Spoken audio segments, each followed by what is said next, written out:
우리나라 국민들은 기후위기에 대해 어떤 생각들을 갖고 있을까? 지난해 8월 녹색연합이 한국갤럽에 의뢰하여 조사를 진행했습니다. 기후위기가 심각하다고 응답한 사람은 97.7%였고 80.1%가 기후위기 영향은 이미 나타나고 있다고 답변했습니다. 삶 절반에 영향을 미치고 있다는 응답이 95%로 기후위기를 이미 현실적인 삶의 문제로 인식하고 있었습니다. 기후위기에 대응할 책임이 누구에게 있는가라는 질문에는 중앙정부라는 응답이 39.5%로 가장 높았고 이어서 기업, 개인, 국회 정당, 지방정부, 언론 등의 순이었습니다. 거의 모든 대응 주체들에 대한 응답자의 절반 이상이 노력하고 있지 않다라고 응답했습니다. 기후위기에 대한 인식과 이를 해결하기 위한 노력 사이에 큰 간극이 존재한다는 것을 알려주고 있습니다. 특히 대통령 후보와 정당들이 기후위기 문제를 중요하게 다루고 있지 않다는 응답이 70%에 이르렀는데 90% 이상의 시민들이 대선 과정에서 주요 의제로 다루어야 한다고 답을 했습니다. 지속 가능한 지구를 위해 제시된 2015년 파리 협약의 목표는 2050년 전 세계 탄소 배출량 제로, 이른바 넷제로입니다. 산업화 이전과 비교해서 지구의 평균 기온 상승폭을 1.5도 이내로 제한하기 위한 목표인데 이를 위해 각국은 우선 2030년까지 탄소 배출량을 45% 감축해야 합니다. 총 에너지 소비량 세계 10위, 이산화탄소 배출량 세계 7위인 대한민국은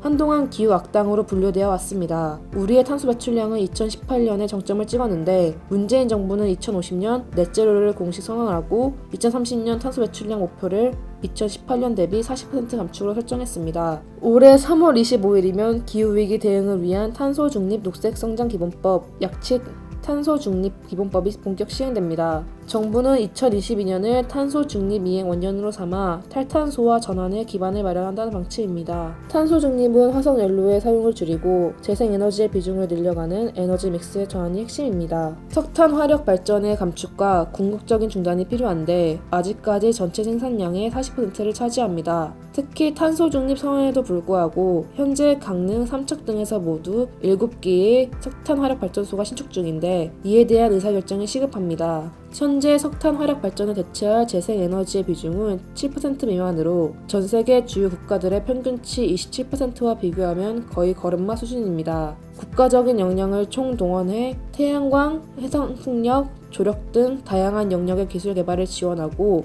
공공과 민간, 마을과 가정까지 함께하는 과감한 투자 계획이 마련되어야 합니다. 에너지 믹스에서 가장 논란이 되어온 것은 원전입니다. 현재 전력 생산 구조상 재생에너지가 충분한 전력을 공급하고 그 간헐성을 보완할 에너지 저장 기술을 마련할 때까지 원전의 역할을 인정할 수밖에 없습니다. 현재 정부의 계획도 신규 건설은 자제하되 가동 중인 원전은 폐기 시점까지 최대한 활용한다는 것입니다. 사실 탈원전이란 용어 사용이 문제라는 지적이 있습니다. 홍종우 서울대학교 환경대학원 교수는 탈원전은 2023년과 2025년 원전을 완전히 없애는 독일이나 대만이 쓰는 표현이다. 향후 60년에 걸쳐 단계적으로 줄이는 우리나라는 전형적인 단계적 감축이다라고 설명합니다. 후쿠시마 사고로 원전의 위험성이 재차 확인되었고 사용 후 해결로 처리 부담까지 감안하면 결코 값싼 에너지가 아니라는 인식이 공유된 상황인데 정략적인 탈원전 논쟁은 더 이상 불필요해 보입니다.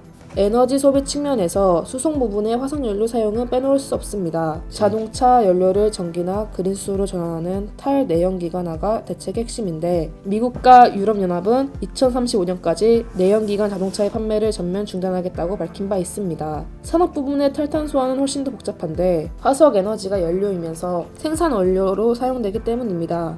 이후에 탄소 국경세 초안을 보면 석유화학 제품은 물론 철강, 알루미늄, 시멘트, 비료 등을 대상으로 2026년 본격 도입한다는 계획입니다. 배출권 거래 제도에 따라 탄소 가격을 산정하고 이를 이후 여개의 기업에 부담시키는 구조입니다. 결과적으로 탈탄소화는 우리 경제 산업의 전반의 구조 조정을 수반하는 일입니다. 석탄 발전은 물론 자동차 부품, 석유화학, 시멘트 등 전통적인 산업들이 그 대상이 될 것인데 일자리를 잃는 노동자들이 속출하고 지역 경제에도 큰 파장을 미칠 것입니다. 기후변화의 충격을 직접 감내해야 하는 농어촌 경제 또한 마찬가지입니다. 정의로운 전환이 탈탄소 정책에 수반되는 키워드인 이유입니다. 최근 환경과 사회적 책임, 지배구조 뜻하는 ESG가 기업 경영의 화두가 되어 있습니다. 약탈적 성장이 아닌 이해 관계자 모두의 상생 발전을 통해 기업의 지속 가능성을 추구합니다. 특히 기후위기에 대응한 선도적 기업 혁신을 주창하는데 최근에는 신재생에너지 에너지 100%를 선언하는 국내 대기업들도 속출하며 새로운 기회를 찾고 있습니다. 반면에 대부분 중소기업에게 탈탄소화는 극복해야 할 새로운 비용 요소에 불과합니다. 정의로운 전환은 필수적이지만 탈탄소화를 위한 중소기업 관련 법률은 아직까지 국회 상임위도 넘지 못했습니다.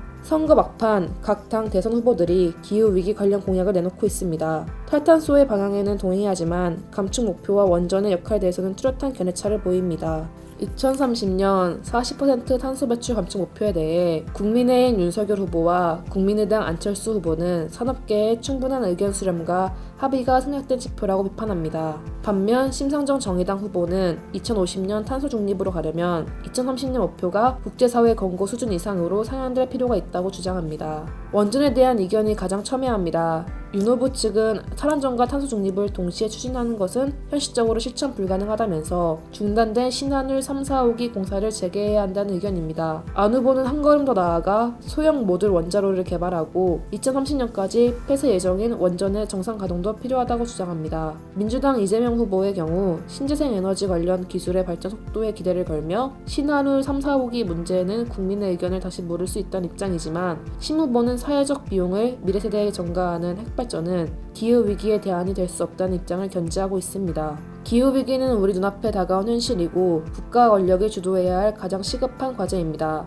공동체의 미래를 결정할 장기 과제인 만큼 정권의 부침과 관계없이 일관된 방향성과 실천이 중요합니다. 문재인 정부가 탈탄소화의 큰 방향을 정했다면 차기 정부는 모든 수단을 망라한 디테일한 로드맵을 설정하고 실행해야 합니다. 그 중심에는 개인, 기업, 지역에 이르기까지 사회적 약자 어느 누구도 소외되지 않도록 하는 정의로운 전환이 최우선되어야 할 것입니다. 기후위기에 대한 국민의 높은 관심에 부응할 수 있도록 대선 후보들의 치열한 논쟁과 치밀한 공약 제시를 기대합니다.